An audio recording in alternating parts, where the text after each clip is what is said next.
Welcome everyone to Los Libertinos podcast. I am your host, Carlos Abelard, and this is Chingasos and Fire, episode number 49. Our guest today is Miranda Webb, whose story as a fugitive on the run from drug charges here in the States, who goes by Lily Forster, is a central narrative in the new six-part series on HBO called The Anarchist. She is an author of an ebook called Stitching My Life Together. She is a craftswoman who crochets custom pieces for the right price. She did one for my wife here a couple years ago that I got from her. And she's a blogger. She's a freelancer for hire at highlyfunctionalgrowth.com.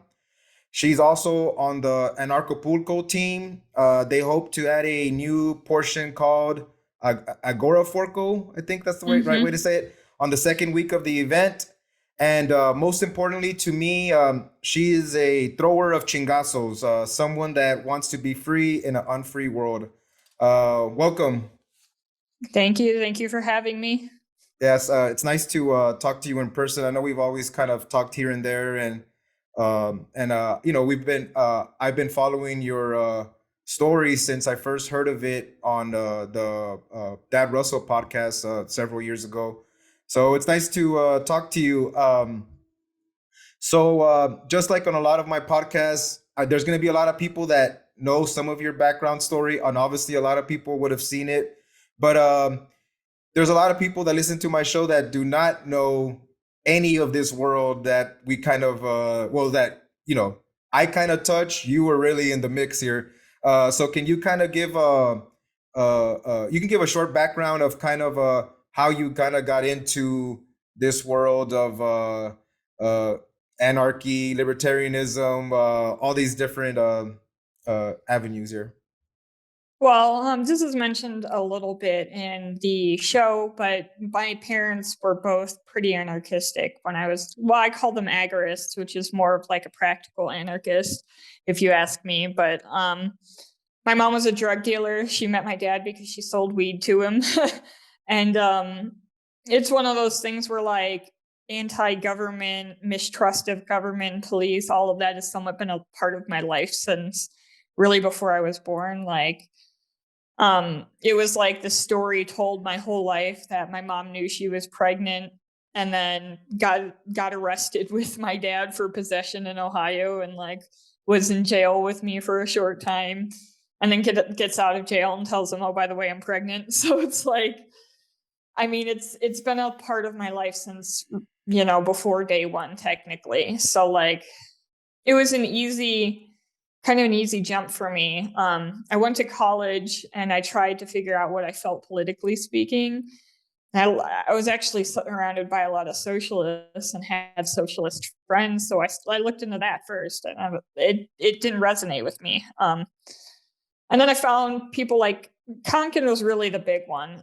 He's the one that resonated with me the most, Samuel Konkin, and it was the most practical way of looking at the world and freedom and all of that. So I kind of essentially jumped into the lifestyle face first. And by 2015, the end of 2015, so about 7 years ago exactly, I got arrested. Me and my partner did for cannabis, and we decided, fuck this, we're going to Mexico. And thus starts, the whole story of the anarchists when I got involved with Anarchapulco, or tried to get involved with Anarchapulco and initially got shunned by the powers that be. And yeah, so it's just kind of been like a process journey over since I was 18. So like 11 years of my life. Yeah.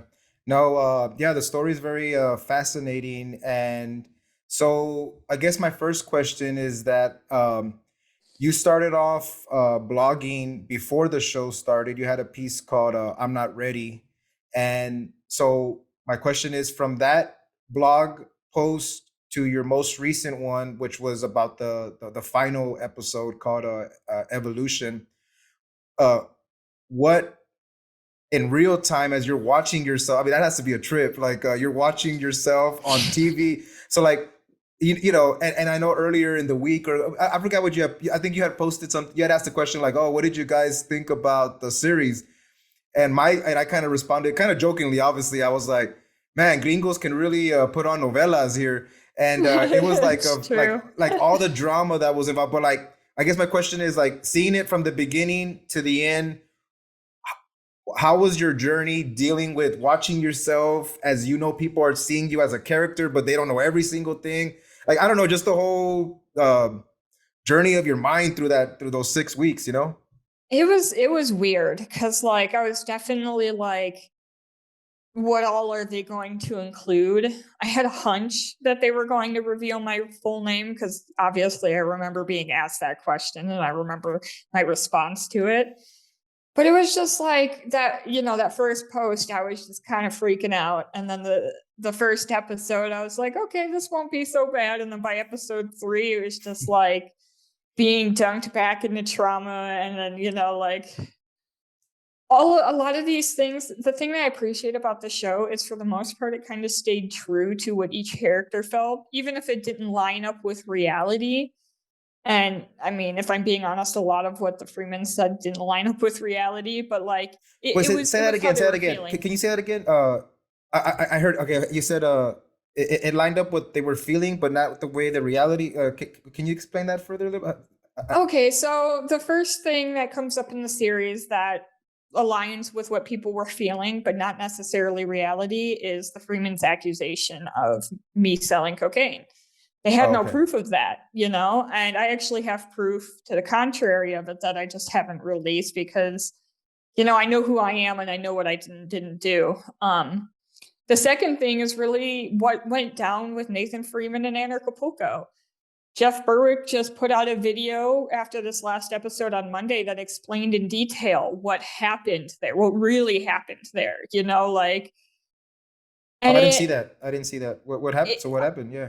so I mean, it's a whole thing. It's like a 45-minute Oh, long okay. video where he goes into detail, but the thing is, his story lines up with at least 6 other people that I know were involved at that time. None of the not okay, only 2 of these people are friends, and the rest of them don't really like each other. So like the fact that all their stories line up despite the fact that they don't talk and they don't like each other leads me to believe that what Berwick is saying in that episode is true, which is the idea behind hiring Jessica Kill. She was kind of made out to be a demon, but the idea between hiring her was to have her do all the spreadsheets and all the paperwork and all the hard stuff that Nathan was really bad at, and have Nathan focus on the stuff that he was good at, dealing with people, enjoying the event, having more of a Jeff role and less of like a grueling through it role. And like one thing I know from my experience in working at the Acapulco, it's not a one-person job. It can't be. Especially like Nathan was known for starting in like October, with promotion and everything. Whereas, the production team now, we start in May. So it's one of those things where like it's a really big job and it's not just for one person. And I think it was a little, foolish the way he burnt himself out. And then when Berwick tried to offer help, he essentially rage quit and then started contacting speakers and sponsors saying, don't be involved with Acapulco. Oh, okay. And He threw a and, and fit. then he threw a fit and then he begged for his job back. And Berwick was like, you've been slandering us. We're not going to give you your job back. And then he, kind of went on the spiral that he did. But yeah, the show it did a really good job of portraying what each character felt was going on. And I think Mm. Nathan fully felt that he was just being pushed out. I think because of the fact that like he was an alcoholic long before those last 2 years. And that he was drinking all day long before those last 2 years, for as long as I had known him. And that kind of muddles your mind and your perception of reality, especially, the other drugs that they were doing as well. And it would make sense why he would think he was being pushed out. And there wasn't enough communication between him and Jeff as to what was actually going on. And Jeff talks about that a little bit in the video. So I do think it is true to what they felt was happening. Not everything, it was hard. Like I knew that they thought what they thought of me, but like it was hard seeing it, Mm. and yeah. and like their opinion of the fork and what they expected that to be. Like Anarcho-Forco was never meant to be a fuck you to the conference. It was meant to, we wanted to do exactly what we're doing now, which is completely combine with the conference and become one thing, you know?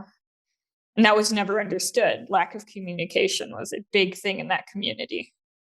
Yeah, and back to the original question. So like when at what point, or at what, or not at what point, but throughout the whole process of watching the series, at what point did you kind of self-reflect and maybe see some things in yourself back then that you know that um you know that you've been working on, like that you know that you've been maybe working on, but it was just a reminder of like how far you've gotten now, where you're at now in your life, or like what are things that you were able to like see there and you could bring to reality now, like some of that. Yeah, yeah. Realistically, it was the first episode because, like, as soon as they show shots of me back in like 20, I think they started filming me the end of 2016.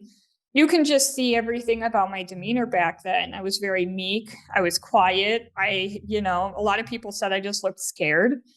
Um, and I was like, in a lot of ways, like I was scared of what was going to become of my life, and I was dealing with a lot of health issues in 2018. So like seeing the shots of me with my skin as bad as it was, that was right before I went carnivore to try to fix some of the digestive issues I was having. And it was just like a constant process of like remembering who I used to be and like what my life used to be like on a daily basis through each episode. Um, Realistically for me, like I know it was sad for the Freemans, but the sixth episode was the best because that was for me the good part. That was when things started to get easier.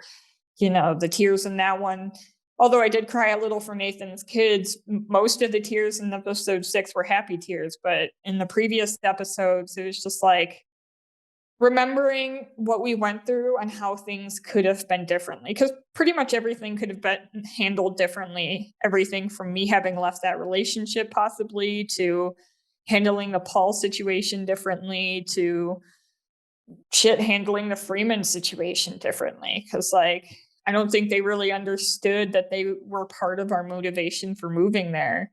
And if they did, I don't think they cared, maybe, but like we never had that conversation. There was so much in that community in general that was just completely left unsaid, leaving people to just assume and be paranoid and spiral. And yeah. Why do you think that is? Is it unique to a community that um questions authority? And when I say authority, I know we mean state authority, but sometimes even the authority of just somebody that's older than you, or someone that might be just a little bit more mature than you, that people just maybe is it, or why do you think that there's a lot of lack of communication and some of these, I don't know, I guess you would say kind of like social skills or I people skills, I really think it was ego. Like it was ego all around, like we tried to introduce ourselves to the Freemans and we were very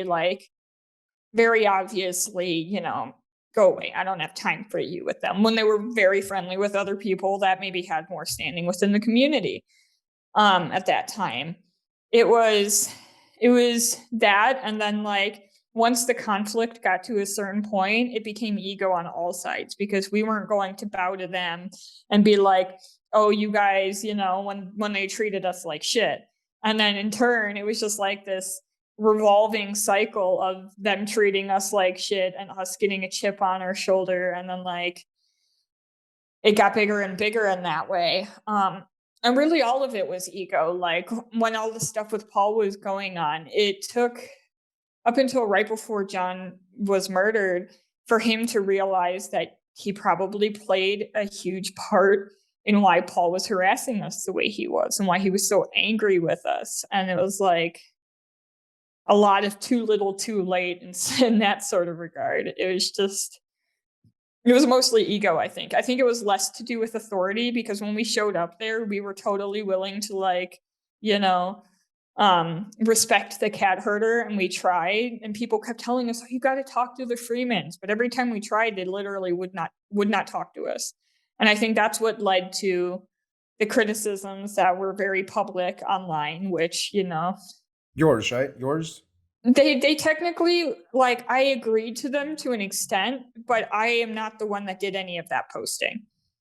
I didn't do any of the posting on my Facebook at all until about 2017, the end of 2017, the beginning of 2018. And then I started using my own Facebook, and John made his own Facebook. But for those first few years, everything that was posted, every meme, every photo that was posted was John. And then like the Steam It stories in those days, yes, I wrote them, but like they were heavily edited to make it all seem more romantic and all of that than it actually was.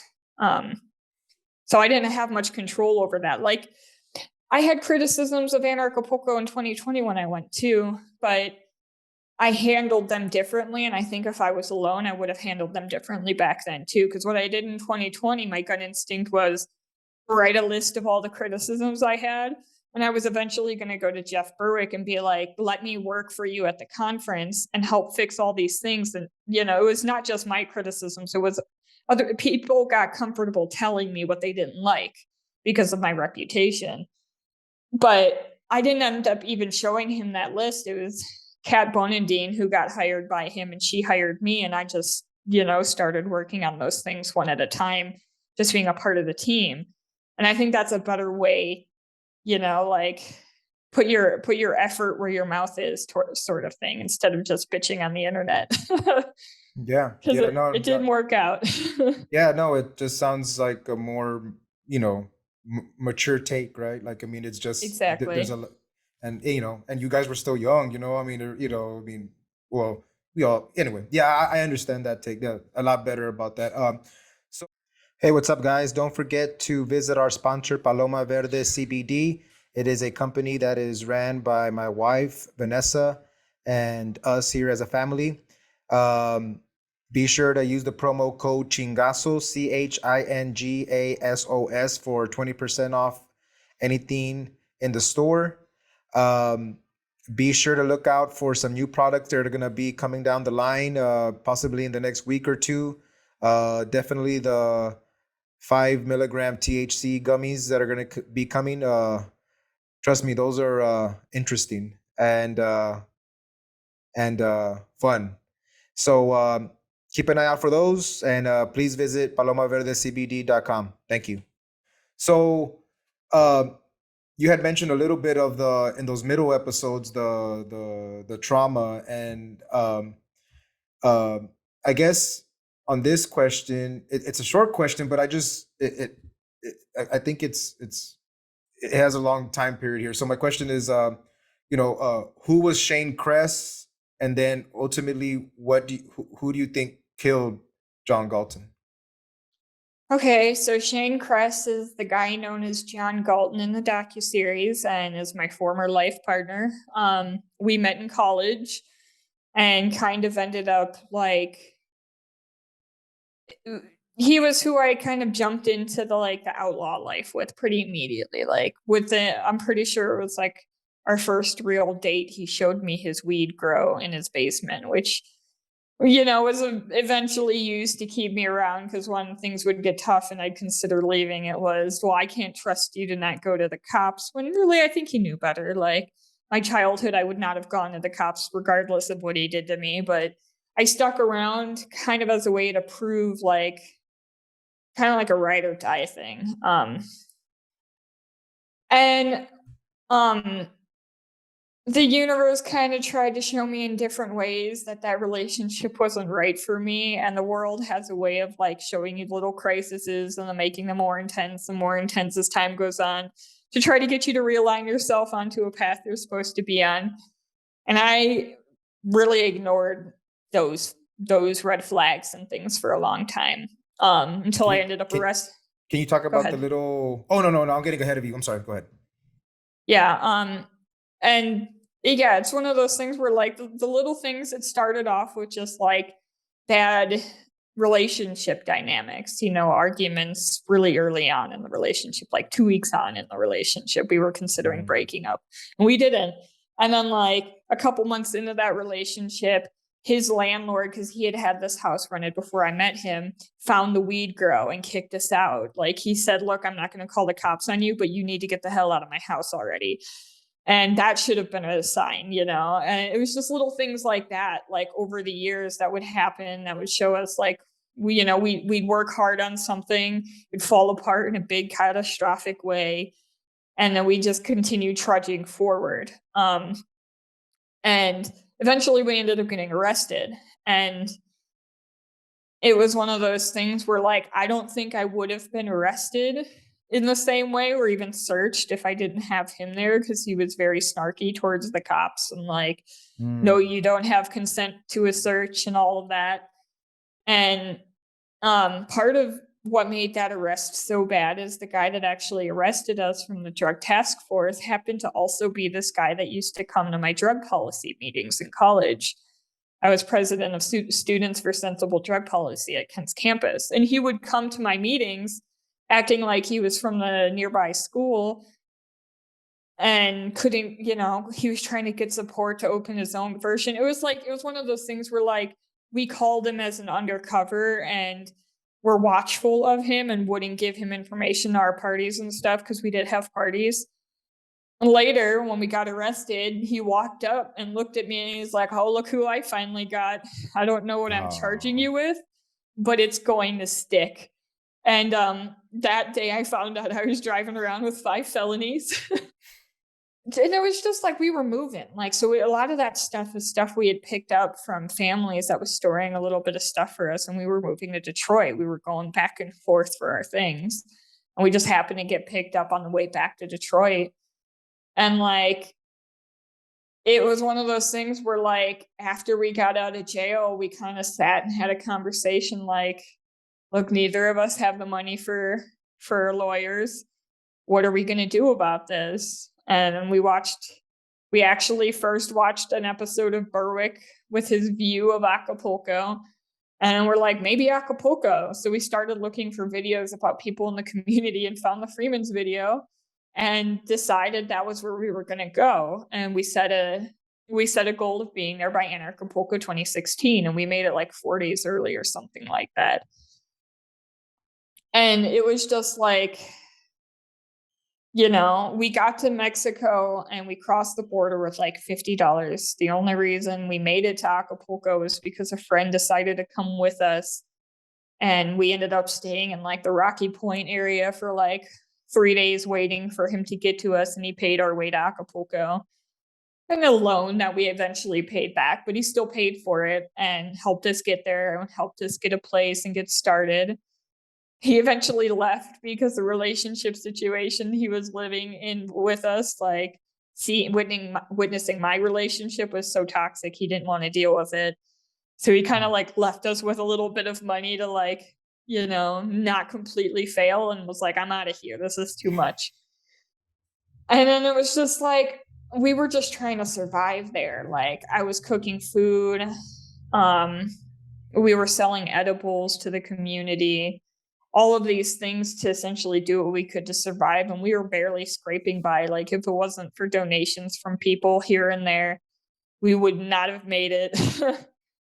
And yeah, eventually we started Anarchaforco, which is like a decentralized version of Anarchapulco. And like Anarchapulco, like at first Burrick was like, fuck yeah. And then he kind of got his mind poisoned by the Freemans a little bit, who said we were just trying to replace the conference. Which if we were trying to do that, we would have had our event the same days, not a week after. We waited a full week after Anarchapulco to have our event. That's a sign of respect. It was, but like, yeah, and they didn't fully understand that. But I mean, it is what it is. The first Anarchaforco was fun. Like it was stressful, but it was, for us, it was a proof of concept yet that yes, people really did want this, and yes, it could work the way that we were setting it up. So we continued with, planning 2019, and like halfway through 2018 is when, right after the conference, and I'm kind of got ahead of myself. Paul, who was mentioned in the docuseries, ended up living with us right before Anarchaforco. We moved him in on like Christmas Day, I'm pretty sure. And with him came his cocaine drug dealing business, which like I wasn't fully aware that that's what was going on until he was in my house, you know, offering it to us and telling us his plans for the conference. And I was just like, ah, crap. We're putting a target on our backs. This is not good. This is like the one thing you're not supposed to do in this community, because we had been told weed was okay, but anything else is not. And 2018, he, you know, put a whole target on his back, was running from security guards and stuff. And right after that, right after Anarcho, we kicked him out, because we were not interested in dealing with his crazy ways anymore. And right after that, like he was kind of bouncing around and he was talking about how the Freeman saved his life from the cartel and all of that. And yeah, then there was the moment where he started threatening us. And it was like every single day, like, I'm sending people to your house. I've drawn a map up for them that shows where, you know, like how to get into your house, what room is what, all of that stuff. And it was like 6 months of that. And we never responded publicly or privately. And he was harassing us both ways. And we never said anything about it. We just tried to ignore him because we thought that was what people kept telling us to do. It's like, oh, he's a barking dog, just ignore him. So that's what we did.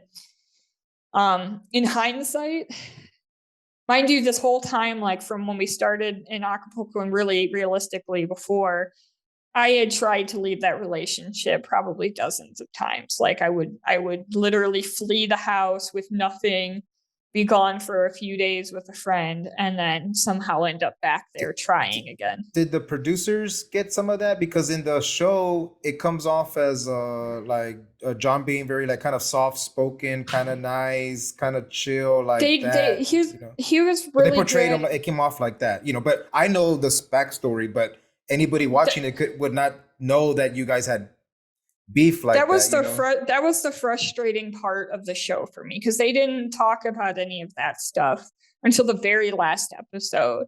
And I like actually after the 5th episode, I messaged them, and like the thing I really appreciate about Todd and Kim, the producers, is I could just kind of like vent my honest feelings towards them, positive or negative, and they didn't get offended. And I was pissed after episode 5 because I was like, okay, you guys haven't at all talked about the abusive situation I dealt with. And then you talked about how hard John's life was when he was a kid. But as far as I'm concerned, that's not an excuse for abuse. It just isn't. Like I had a really hard life too, but I'm not an abuser, you know? In some ways, some could say that I had certain things harder. You know, I didn't have food the way he did as a kid. And and also like that 5th episode, the one thing they didn't mention, or they said like his temper tantrum started when he was like 2.5. What they didn't mention that happened then was his mom essentially tried to replace his dead dad with an asshole that hated children and was fucking mean and a bully. And that's where a lot of John's personality came from. And like, I don't like to necessarily use the word narcissist, but like he was very good at like when we were around other people, he was sweet, he was charismatic, he was like, yeah, I'm friendly. And then like when it was just him and I, you know, like I heard, are you fucking retarded? More times than I heard I love you in that relationship. I actually heard I love you less than 5 times total in that relationship. And I was pissed with him. Like, I was like, why didn't you include any of that? Like, it just makes him seem like a hero. And really, he was a fucking hot mess that just happened to get well known, partially off of my labor. You know, like most of what we were known for, all the work that we did was the work I did. Most of the time, he was laying in bed angry with the state of his life and giving me shit for it. And it was just like, that was, but I started to understand at the 6th episode why they did that, because I didn't really start to unravel the depth of everything with that relationship. Like you notice in the first interviews after the murder, I was very much, oh, I miss him. Oh, I can't live without him. Like I want to be more like him. Well, that was Stockholm syndrome. That was me literally not knowing how to function without my abuser. So like, So by the end of the 6th episode, when they actually showed like I wasn't allowed to contact my family, like and how tough it was.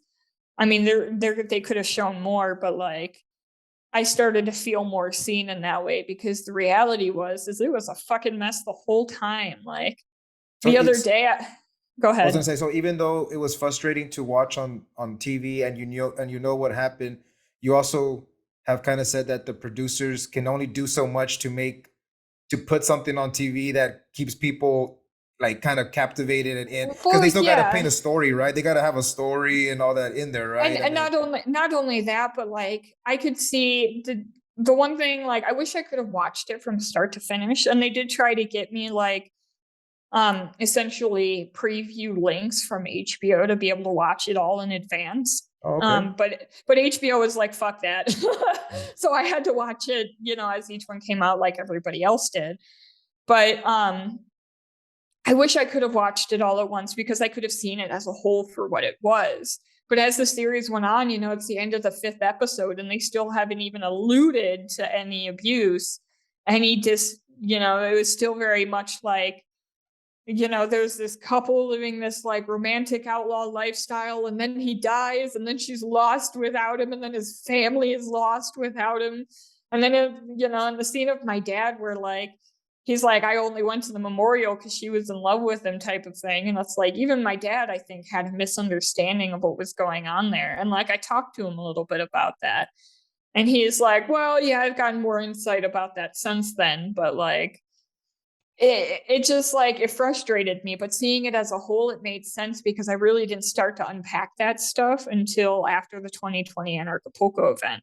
um I did bufo, which is like a form of DMT frog poison, with Macy Tomlin in a ceremony, and that like it was one of those things where like the advertisement of sorts I had gotten of that experience is like, oh, to open you up and make you, feel love and feel happy.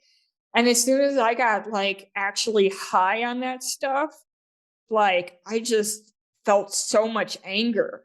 I Oh was wow, pissed. I I never was heard super anybody pissed. talk about it that way. The only time the first time I heard about frog stuff was like actually Mike Tyson. You know, he had done some of that stuff, and this is like the heavyweight champion of the former, big dude, and he's like, oh, I feel love and all this stuff. I never heard it that you felt anger. Well, like the thing that I've learned about it since doing it is it kind of shows you what you're suppressing. Hmm. So a lot of people, like, I could see where Mike Tyson would be suppressing, loving feelings and stuff like that. Whereas for me, I was essentially trying to pretend everything was hunky dory, but like I was pissed on the inside. I was pissed at what I went through. I had just went through Anarchapulco, where everybody's like, I'm so sorry for your loss. John was so amazing. And it's like, you guys didn't know the real him. You knew the mask, a friendly mask. But when we got home, the mask came off, and life was it was brutal most of the time, like really hard. Um, and yeah, it's one of those things where like I've definitely, it's been a hard thing watching all of this like play out on national TV.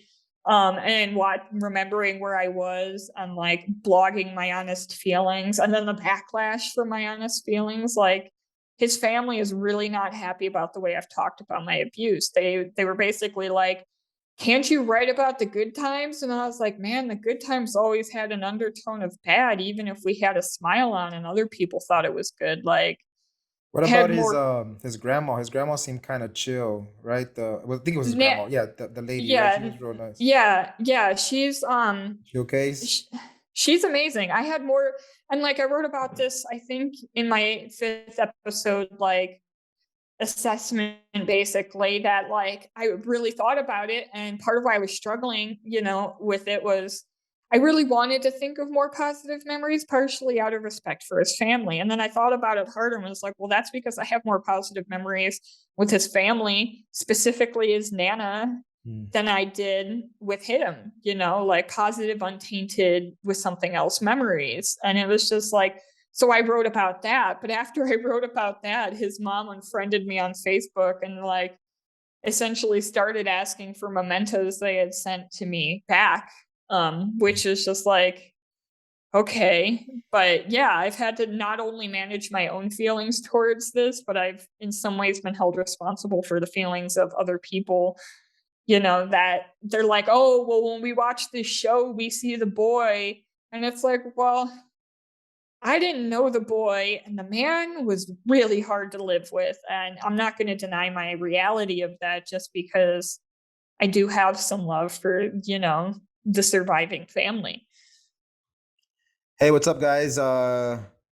If you guys are looking for a new show to jam in the morning on your way to work, or possibly on your way back in from work if you work the night shift, I need you guys to go check out my homies, my gringo homies, at the Morning After podcast. These are four vatos that like to talk a lot of good stuff on culture, politics, anything that's having to do that's popping off on the news. But their take is always a little interesting because it's a little rough around the edges, and probably the show's not recommended for kids unless you're one of those parents that are okay with listening to a little bit of a edgy conversation or take. But you'll catch me there in the comments. I usually jam them in the morning, and I want you to start jamming them in the morning. So please go. I'll have the link down below. Go subscribe to their channel. Uh, it's Justin and the crew. Uh, Funny Vatos, Gringos. Check them out. Peace. Yeah, yeah, no, that has to be very hard on you for, yeah, that's all. Yeah, what it's an emotional trip, and yeah, I mean, not everybody can handle it probably as good as you're handling it.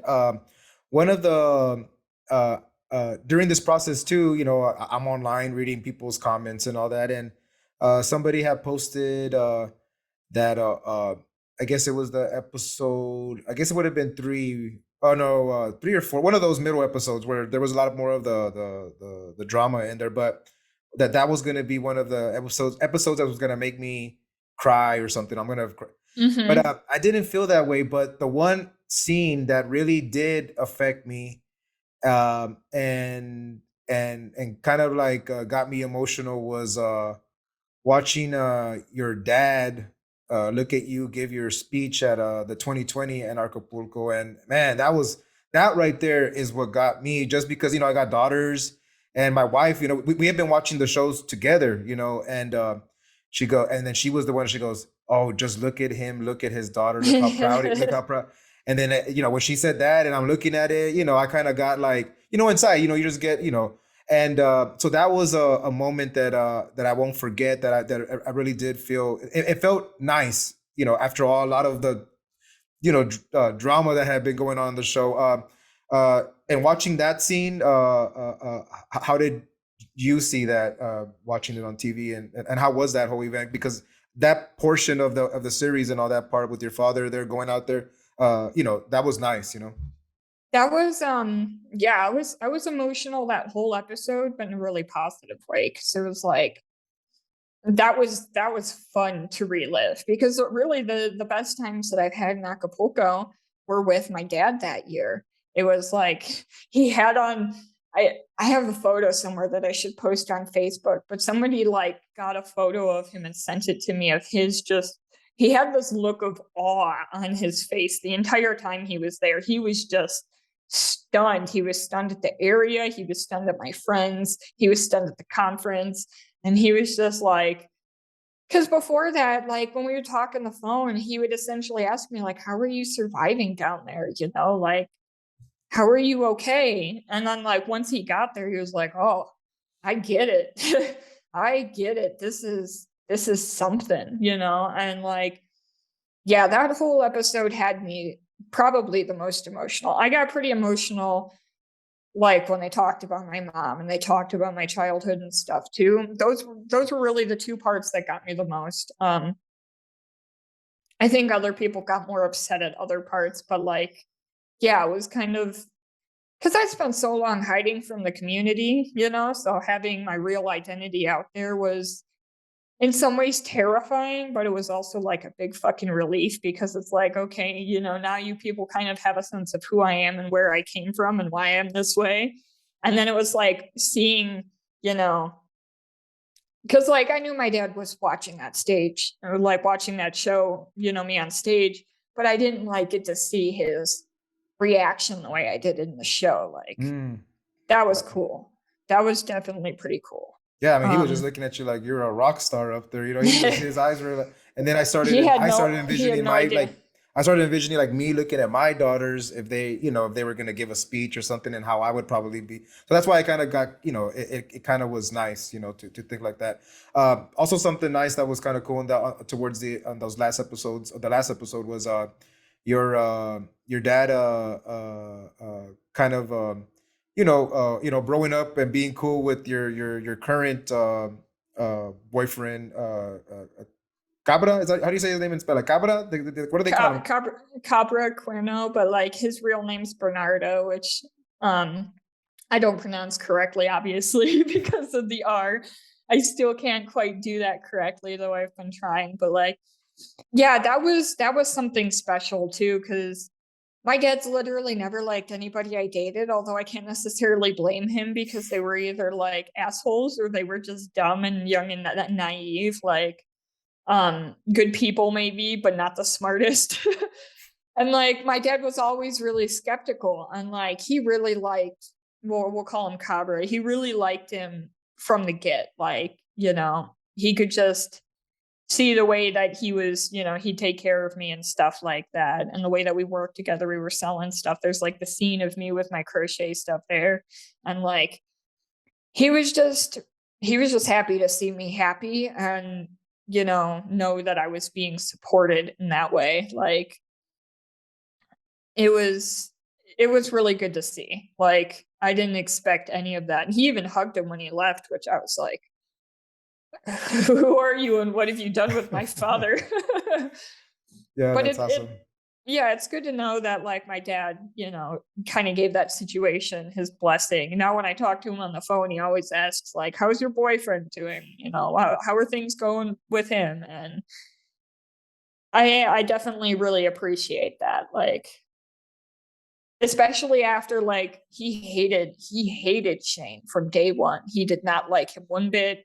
And he was, made it very obvious he didn't like him, which is part of what led to the rift between me and him. Was like, there was essentially at one point, like, my dad threatened to fight Shane because he hated him so much.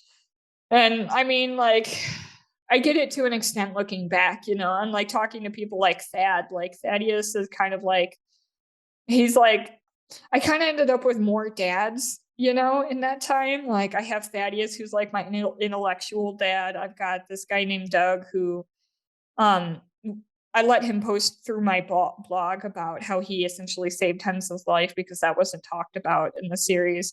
And Doug's kind of like my crypto dad. And then I have my Mexican dad, who's a guy named Gustavo. And like I kind of ended up with these like father figures in my life. And Thaddeus told me in the interview we did the other day, like, just full disclosure, if I was your dad, I would have kicked his ass. And I was like, well, I mean, I get it. But part of what was cool about that trip is like my dad got to hang out with my crypto dad, Doug, a little bit. And like Doug, like I call him crypto dad because he's like a crypto wallet developer. So I can talk to him about that stuff and he understands.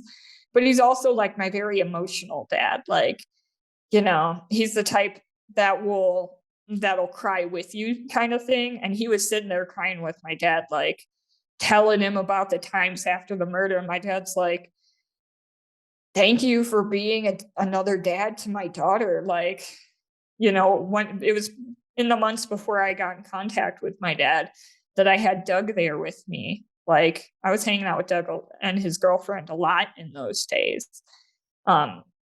They were my source of fun in a lot of ways. And it was just like, it was cool to see him like get a whole view as to why, despite everything kind of being against me, my life was starting to thrive and all the people that helped made it possible. And him with Henzo was pretty cute too, I won't lie. Yeah, no, that yeah, I had read that post because you had posted that yeah, like in a series like that, you can't show all the everything on there. Um, I another question here, and in my podcast here, I try to incorporate sports a little bit, so I have to ask a question here that kind of incorporates it a little bit. But so the World Cup, the Soccer World Cup, is coming in December, and who are you going to be cheering for? Are you going to be cheering for USA or for Mexico? Do you hope to be cheering for Mexico as a citizen, possibly, or like what team are you going to be cheering for? Because you're born in the U.S., but you have this immigration status that is kind of it's up in the air, and I know you're dealing with it right now. So yeah, it's kind of a joking question, but you know what I'm trying to say, like what team are you Well, going for? But also yeah, well, speak to your immigration struggles that you got going on too. well, like, yeah, I'm still very much up in the air. But as far as like where my heart is, like I don't follow sports at all, but where my heart is, it's always going to be with Mexico. Even if I get my legal situation fixed in the United States and can go back, I'm not moving back there. My plan ideally is to get the charges dropped, maybe with the help of Barry Cooper, but get my charges dropped, go back, get a passport, and then come back to Mexico and do it right. Get a visa, work towards temporary residency, permanent residency. I also know that Mexico is kind of known for like pulling some legal miracles out of their hat for like people that immigrate here that they like, both through the asylum program, and I've heard of some people being made honorary citizens that just kind of came and never left and were part of the community. So I'm hoping that Mexico protects me in that way. And realistically, like even in the event that I get deported from Mexico, I'm still going to be Team Mexico because my quality of life here has been so much higher. I never felt at home in the United States. I was telling my dad when I was 5 years old, because I asked him, like, are you surprised I'm here? And he's like, honestly, you told me when you were 5 years old you wanted the fuck out of the United States. So, no, I'm not surprised. Um, and this country is just, it's been my home, like the thing. And realistically, since the conference or since the murder, like I've kind of focused more on building a local community, and I've joined a circus gym in which I am the only white lady, and like those people have my back sometimes literally, like when I'm stuck and need help. um but yeah, like I think I'll always kind of be Team Mexico. In the event that I would get deported, I would get my legal situation fixed, get a passport, and then do what Kurt David Robinson did, who's a friend of mine. He got deported in like 2016 or 2017 for overstayed visa. He asked Mexico every 6 months, as they told him that he could do, can I come back? Can I come back? Until they decided, yes, you can come back in. And now he lives in Mexico and has temporary residency. So it's like Mexico is stuck with me. Yeah, no, that's awesome. That's an awesome answer because if anybody from the Mexican government is listening, she will go for Mexico in the World Cup. So that's an important thing there because these countries they love their football, and so that's pretty cool. Yeah. So in closing, I want to thank you for coming on. I know that you've been doing a lot of these interviews, so it's probably it gets tiresome kind of doing these interviews, but I'd like to. Thank you and welcome you on the next time when the Acapulco stuff starts getting a little bit more intense. So we can talk about that. But yeah, can you please kind of plug where people can get some of your blogs, your information, where they can send you some money if they want to donate, and also maybe possibly get some of the pieces that you do. And yeah, feel free to plug whatever you want to plug. So I essentially built myself a little hub that's highlyfunctionalgrowth.com. It has my blog on it. It has my crochet portfolio and custom crochet like order process. There's a form there that you can fill out with your idea and stuff like that. Um, it's got all of my social media and contact links, and it also has like a contact you page. I don't technically have like, like a direct donation button on the website, partially because I don't have a bank, but like I do accept donations with the help of those around me, mostly my partner, Cabra. So like if you are interested in donating, just fill out the contact me form and I can, we can figure out the easiest way to do that. But yeah, now that the show's over, I'm going to kind of post like what I used to post on Steemit, which is like recipes and my life adventures and less about like kind of dwelling in the past. That was the posts I made about the show were more or less my way of processing, that which was unprocessed and moving on from it. So yeah, highlyfunctionalgrowth.com is the place to find all things relating to me. Perfect. So thank you for coming on, and we'll catch you next time. Yep. Thank you. Peace. Peace.